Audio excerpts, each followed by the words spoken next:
Hi gardeners, this is Brandy, the Suburban Gardenista, and I'm here today with your garden trivia for this Valentine's Day.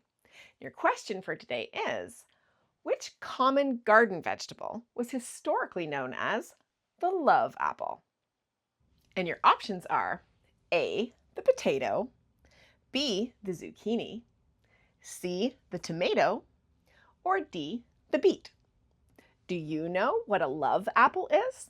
The correct answer is C, the tomato. When tomatoes were first brought to Europe in the 16th century, the French called them pommes d'amour, or love apples, and they considered them an aphrodisiac. Although science has yet to prove the aphrodisiac qualities of the tomato to date, they are certainly high in vitamin C and lycopene, which are very good for heart health. This love month, why not consider whipping up a batch of homemade tomato sauce and seeing what kind of sparks fly with your potential love potion?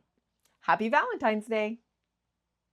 Thanks so much for playing. I hope you had fun, and if you did, make sure you follow along for the next little bit of garden trivia on deck. Thanks again, happy Valentine's Day, and happy gardening!